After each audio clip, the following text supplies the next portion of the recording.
آزادی بیان言论自由 free speech. Where's the line between transparency and national security, and how much secrecy can the government legitimately justify? Yeah, I mean, I first want to challenge the frame of the question, and then I'm going to answer it squarely. I want to challenge the frame of the question because I think that we talk always about the conflict between the government's legitimate secrecy rights, the public's right to know, where national security fits into this, and I think that we forget that there are national security costs to secrecy, not just national security costs to disclosure.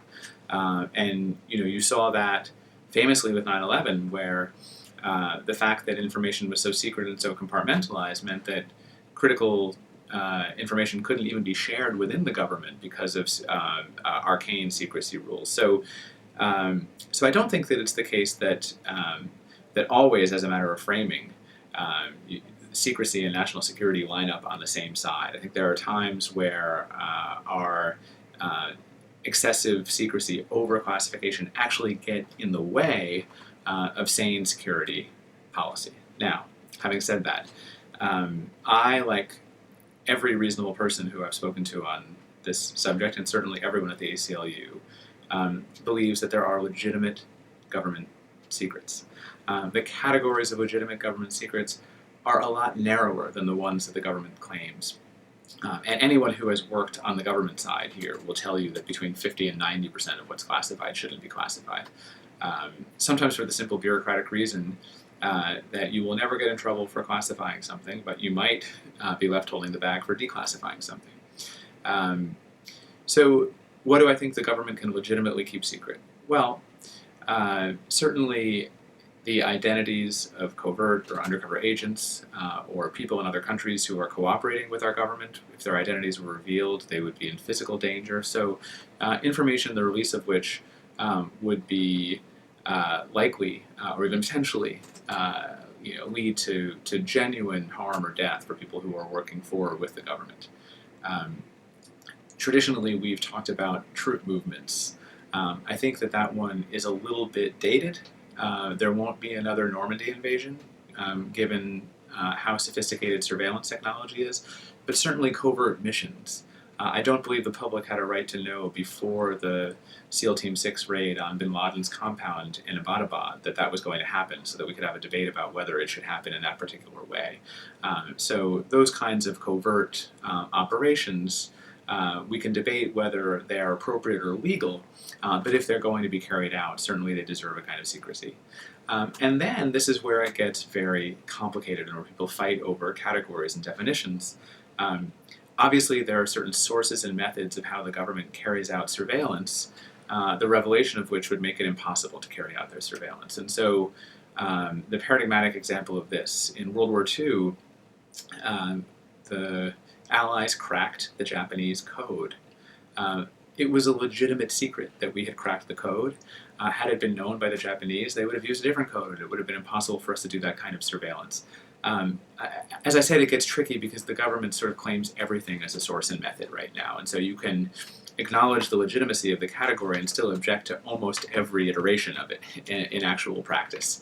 The government claims, for example, or some government officials like to claim, that what the public learned from the Snowden revelations taught terrorists how to evade surveillance, which is laughably false and demonstrably false. I mean, we know that Osama bin Laden stopped using a cell phone in the late 1990s, and that was because President Clinton had the U.S. government target a missile at that cell phone, and that there have been jihadi encryption guides for well over a decade, and that any non-idiotic terrorist has known for a long time that the U.S. was trying to do everything it could to intercept their electronic communications. And so that's why while I acknowledge the legitimacy of this category, there are in fact certain ways in which we do surveillance, the revelation of which would tip off adversaries. That category has been so abused that I concede it with some hesitation. To sort of move to a more normative level, what we're dealing with here, as the question suggests, are competing national interests, competing public interests. The public interest in the defense of the country and the safety of the country, and the public interest in self-governance, in having a functioning democracy. And sometimes the conflict between those two is, at its apex in really the hardest cases. You might say that issues of war are the ones where the government is most likely to have the strongest secrecy interests. But you'd have to also say that issues of war are one of the areas where the public has the greatest right and need to know, because it's such a consequential decision that we make in a democracy whether and how to go to war. And so it's very tricky. One example that I like to give is the disclosure in the New Yorker magazine and on 60 Minutes 2 of the photos from Abu Ghraib. If you were to try to come up with a set of principles for a news publication about whether to publish sensitive material or not, you might say, if it's going to do harm to security or cause loss of life, you probably shouldn't publish it. If it's going to inform the public about something of vital importance, you probably should publish it. Isn't it clear that the Abu Ghraib photos did both? I don't think there's any question that it led to greater violence in the Middle East, that it led to the death of American soldiers, that it led to the recruitment of hundreds or thousands of people to the insurgent or terrorist causes. And I don't think that there's any question that the public had an absolute need to know that the government was doing these kinds of things in our name so that we could have the debate that we had afterwards about the proper limits of interrogation policy. So these are very, very hard questions. Just sort of a question that's connected to that. To what degree, if at all, should the government be allowed to curtail civil liberties for the sake of national security? Yeah, I mean, in a sense, that's even we've gone from 20,000 feet to 50,000 feet. And it's a tricky question because it raises the question of what is it that we're defending? What is national security for, if not to protect not just human life, but a way of life? Obviously at one end of the spectrum, no one would advocate that we become a wholly authoritarian government in order to keep people just physically safe. The safest place you could be is in a fortress, and we don't want our free societies or open societies to turn into fortresses. And then I suppose at the other end of the spectrum would be something closer to anarchy, which I also don't think that people are advocating in large numbers. Here again, I just want to push back a little bit against the framing. For this reason. The United States in 2017 is one of the safest and most secure societies in the history of the planet. You are quite a bit more likely to drown in your bathtub than you are to be killed by a terrorist. Even if we include the attacks of 9/11, your likelihood of being killed by a terrorist is somewhere over less than 1 in 4 million. And if you subtract that one event, it's 1 in 120 million. And yet somehow the high priests of the national security state have convinced us that we face an existential threat on the order of the Cold War or World War II. That we heard Bush administration officials saying that the Geneva Conventions were naive because those people didn't know about Al-Qaeda. I mean, the people who wrote the Second Geneva Convention had just emerged from World War II, in which 50 million people had been killed. It's the height of narcissism to suggest that we face risks that they didn't face. And so, while obviously, liberty and security need to exist in a kind of balance, the debate is so distorted. And in fact, I'm not even sure we should be using the term national security for the kind of threat that we face from a group like ISIS, which is so far from an existential threat, so far from a territorial threat. It is probably ineradicable as a threat. It's probably something we're going to have to learn to live with in a certain way, but there's less terrorism in Europe in 2016 and 17 than there was in the 1970s. And yet we're talking about it as a national security issue and having a conversation about what liberties should be curtailed. The other thing I want to say on this subject is that following the attacks in Europe over the last few years, um, you've seen the immediate tendency of some governments to push for greater surveillance authorities, even though the attackers were, in virtually all cases, already known to governments. And so the problem wasn't a lack of surveillance authority, it was something else. What we really need in responding to questions like these is a politics of resilience. In Paris, after the Hebdo attacks, millions of people were in the street. And they were in the street essentially saying, we're not going to be terrorized. And unfortunately, the government, following the Bataclan attacks, put France under an emergency constitution that they still have not rescinded. In Boston, when 3 people were killed at a marathon, we had 24 hours of lockdown of one of America's most important cities. There's now a movie celebrating that. In fact, we just told every terrorist in the world that they can lock down a major American city. And so sort of before we get to the question of balance, we have to have a much clearer-eyed assessment of what the threat is. And we need to reward political leaders who speak out for resilience rather than fear and fear-mongering. Sort of moving more towards Edward Snowden, how have his revelations changed the government's reach, if at all? And how do you think, sort of as his lawyer, that you could potentially use his case to set a precedent to maybe reformulate law to protect whistleblowers or to rein in the government? Yeah, well, on the first, I think his influence has really exceeded my own expectations. I came to the ACLU 5 weeks before 9/11, and so for the more than decade that followed, it was really all defense and really living in a world that was, sort of dominated by the discourse of national security.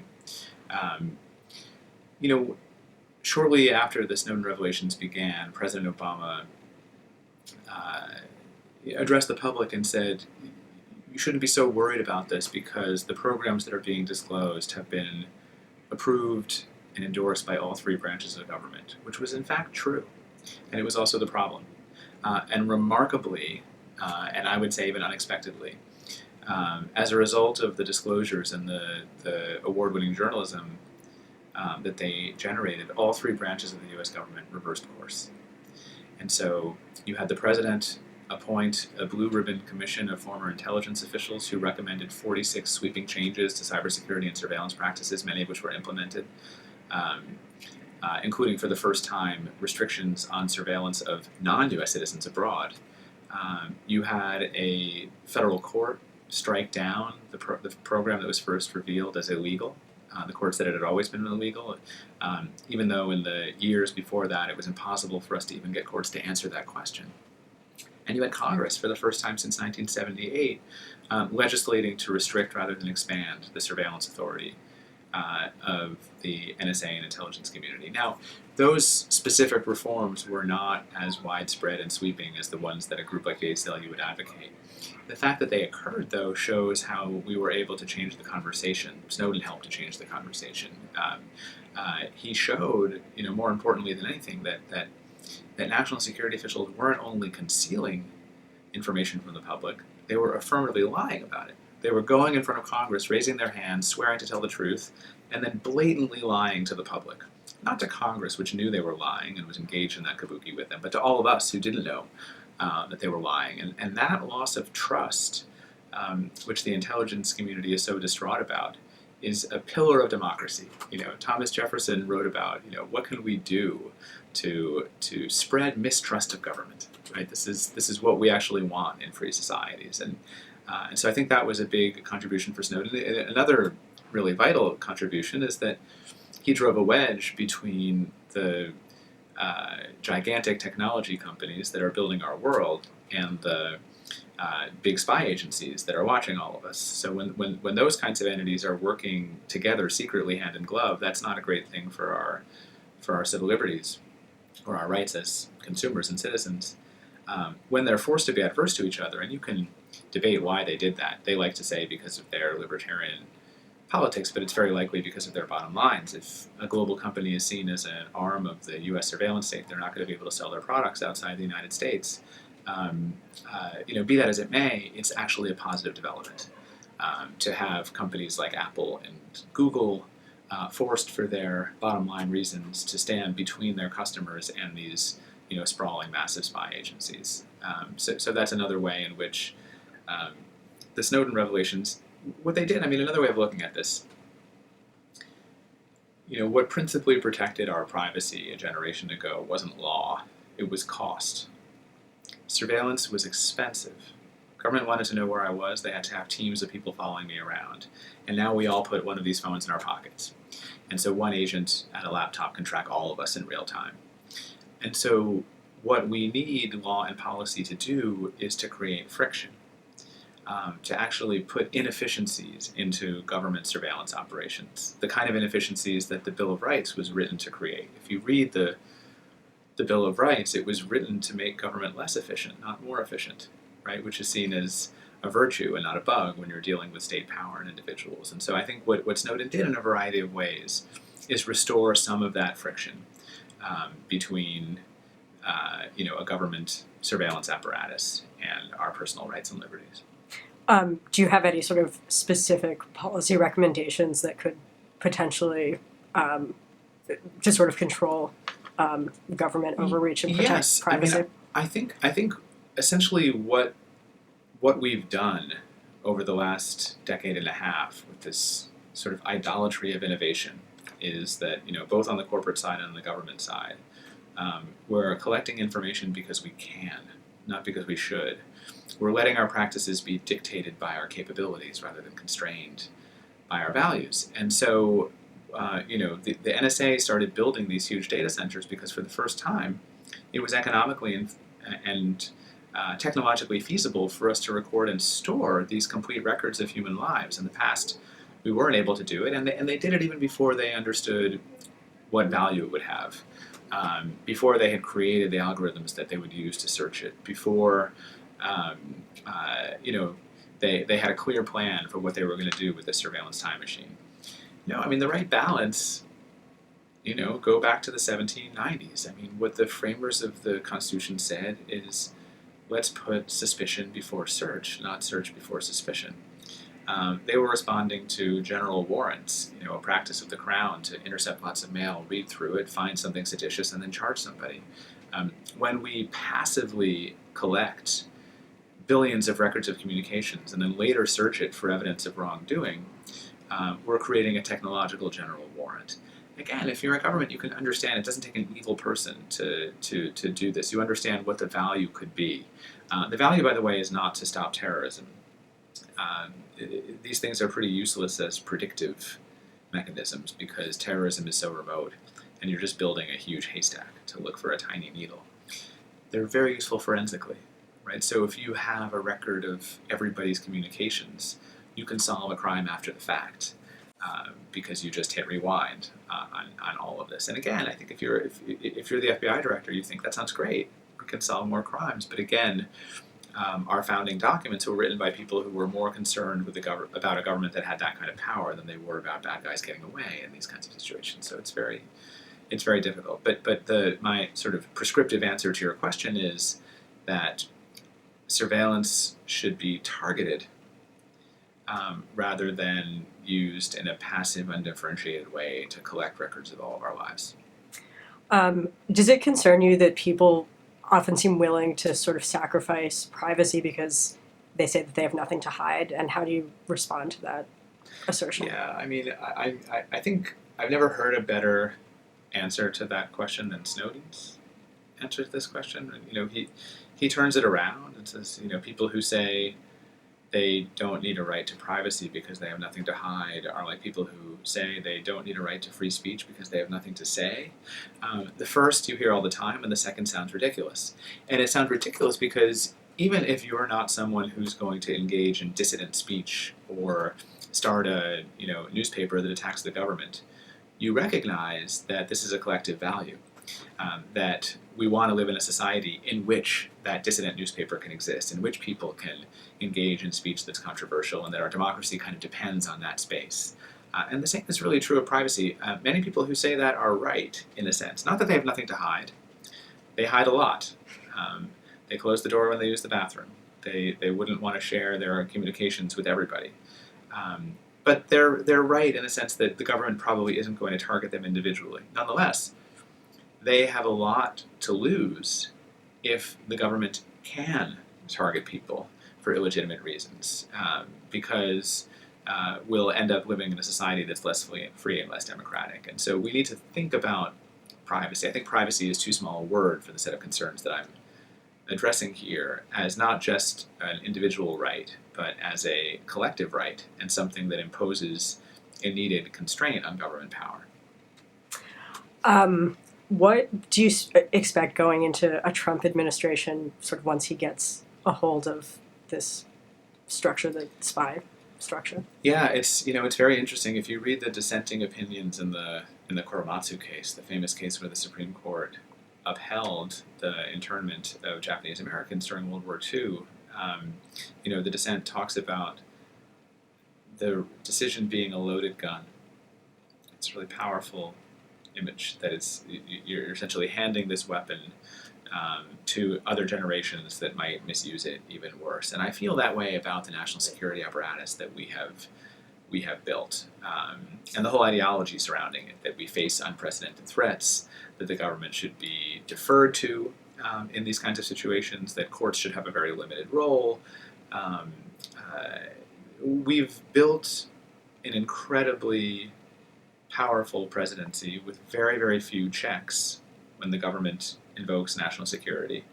And we've handed it to someone who has clear authoritarian tendencies, has demonstrated contempt for democratic norms, has surrounded himself with people who have publicly stated that we're in a war against a major religion.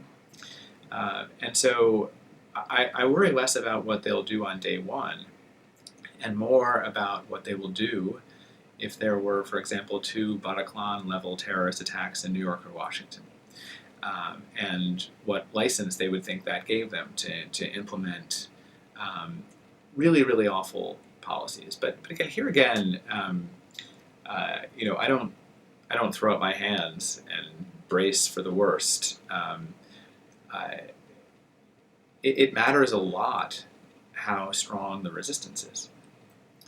And it matters a lot whether a Trump administration is empowered or blamed for those kinds of security lapses. 9/11 created an imperial Bush presidency. Katrina basically cut the legs off the Bush presidency. Maybe both of those were wrong, but I think sort of how we're able to frame the conversation around this. I think it's important for people to hear now or to think now. How are you going to react to these policies if you are frightened by a terrorist attack nearby, so that people don't get swept up in the same kind of post 9/11 frenzy of just wanting a strong response. That's how authoritarian leaders thrive. Moving back to Snowden and WikiLeaks, what is your opinion on WikiLeaks? Because you've said in the past that Snowden was really responsible and that he gave documents to journalists and sort of let them decide. Do you have an opinion on how? Do you think WikiLeaks releases too much information, and do you have an opinion on how whistleblowers should frame their leaks? Yes, I disagree with the WikiLeaks model. They used to disagree with the current WikiLeaks model. When WikiLeaks began to publish the Afghan war logs and Iraq records that they got from Chelsea Manning, they did it in partnership with the New York Times, The Guardian, and Der Spiegel. They wrote letters to the State Department asking the State Department to sit down with them and help redact in certain places. I think that's the model that best accommodates the competing values that we have. The model where the government has a monopoly on secrets and on what information the public gets is morally and ethically bankrupt. And in order to understand that, you just need to imagine a world in which we only knew what government officials wanted us to know. We wouldn't know that the case for war in Iraq was trumped up. We wouldn't know about torture at Abu Ghraib. We wouldn't know about CIA black sites. We would know very little about drone strikes, and certainly we would know nothing about so-called collateral damage. We would have known nothing about the NSA's domestic surveillance activities here. So all of that information was classified at the highest levels of secrecy, and so it's hard to argue that the public didn't have a right to and a need to know those things. However, most people are understandably uncomfortable with a model in which any individual in government gets to substitute her or his judgment for the flawed judgment of all of their superiors, even if they're democratically elected. And so I think Snowden's model is the best that I've seen to try to accommodate those competing values. He saw things that deeply troubled him. He recognized that he had spent his whole adult life in the intelligence community and felt very uncomfortable relying on his own judgment and biases. And so he provided the information to respected news organizations with the instruction that they use their own professional public interest judgment and consult with the government in appropriate cases about what to publish. And that's why, a few hundred documents from the Snowden archive have been published, but many thousands have not, because those news organizations were exercising that judgment. The problem with what is now the WikiLeaks model, which is what they like to call pristine data sets that are not altered at all, is that sometimes transparency is a privacy violation.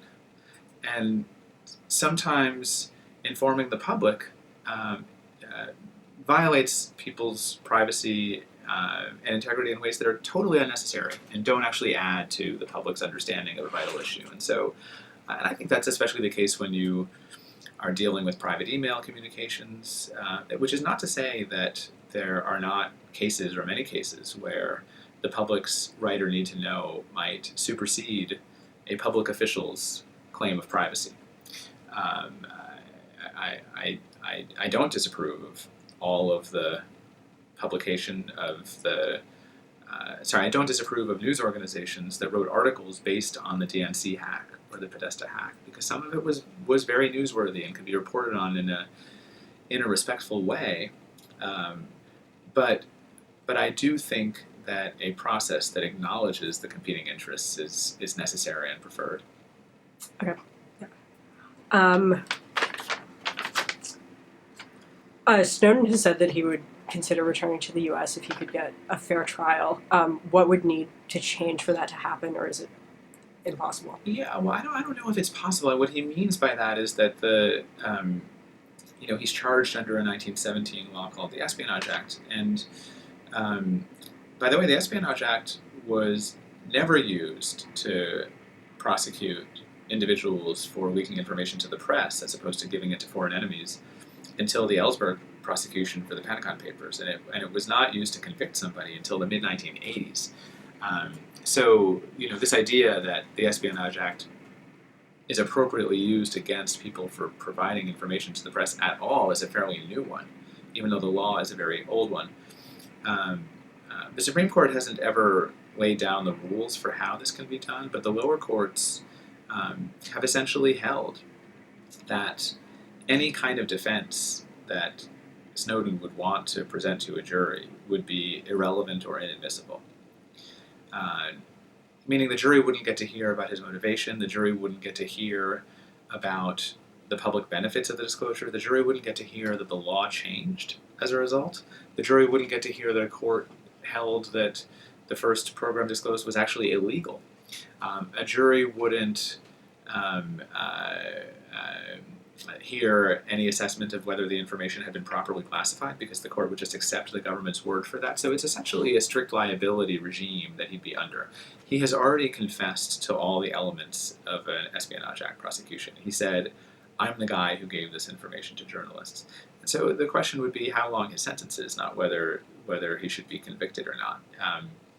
And so, sure, the government could prosecute him under other statutes. He clearly violated other statutes. The government could offer him a plea agreement that acknowledges the public benefit of his disclosures. The former Attorney General has said that Snowden's disclosures led to real public good in the reform of laws. Barring those kinds of things, I don't think that it's likely that we'll see him home anytime soon. And then I guess just one last question about the state of media. The Washington Post, which won a Pulitzer Prize for their coverage of Snowden, has sort of recently backtracked and sort of denounced him. The editorial page editorialized against Departed for him, for which they were roundly and criticized by other people in the journalism world. But it's not so uncommon. The Wall Street Journal is another example where the reporters do wonderful investigative work and the editorial page is a disgrace. So, I do think that it was rightly viewed as crass that they would call for the prosecution of someone who, whose personal risks led to great rewards for the Washington Post. But I want to say, that there are terrific trends in journalism and there are horrific trends in journalism, and it's hard to know where everything is going to shake out. I do think that what we call national security reporting has changed for the better since Snowden. That news organizations are much less willing to be intimidated by the government's demands not to publish, and that's obviously a welcome development. I think the economics of the world of journalism are really scary. In some ways, in which a lot of the money in journalism is going to Facebook and Google instead of which don't hire investigative reporters.